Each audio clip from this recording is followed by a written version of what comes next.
देश में महंगाई की रफ्तार इतनी तेज हो चुकी है कि वो कम होने का नाम नहीं ले रही है। तेल से लेकर रसोई गैस सिलेंडर, आटे से लेकर दाल के दाम ने लोगों का दम निकाल रखा है। बावजूद इसके अब भी जनता को राहत नहीं मिलने वाली है, क्योंकि मोदी सरकार के साथ आरबीआई भी उनकी जेब पर महंगाई का बोझ बढ़ा रहा है।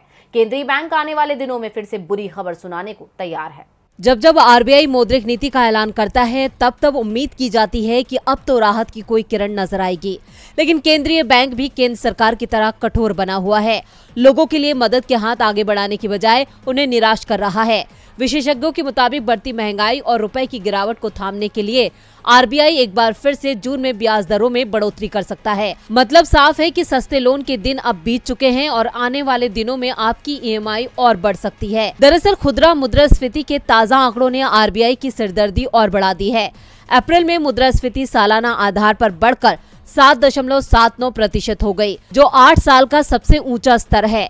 महंगाई के इन आंकड़ों में बड़ी भागीदारी खाने पीने के सामान की है, इसलिए आरबीआई लगातार ब्याज दरों में भी इजाफा कर रहा है, जिसके संकेत आरबीआई गवर्नर शक्तिकांत दास ने पहले ही दे दिए थे। उन्होंने कहा था कि महंगाई अपने सामान्य स्तर को कई महीनों से पार कर रही है, जिसके लिए आगे आने वाले वक्त में भी सख्त फैसले लेने पड़ सकते हैं। भारतीय स्टेट बैंक की रिसर्च रिपोर्ट इकोरैप के मुताबिक आने वाले दिनों में भी मौद्रिक नीति समीक्षा की जून और अगस्त की बैठक में ब्याज दरों में इजाफा किए जाने की आशंका है। रिपोर्ट में इस बात की भी संभावना जताई गई है कि इस वित्त वर्ष यानी 2023 के मार्च महीने के आखिर तक रेपो रेट 5.15% के स्तर तक पहुंच सकता है। ब्याज दरें सिर्फ भारत में ही नहीं बढ़ी हैं।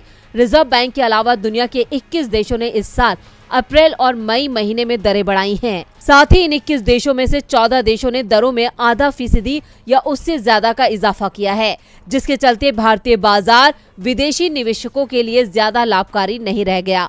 ऐसे में इस मोर्चे को संभालना भी आरबीआई की ही जिम्मेदारी है, लेकिन केंद्रीय बैंक अपनी जिम्मेदारी संभालने की बजाय लोगों पर महंगाई का बोझ बढ़ा रहा है।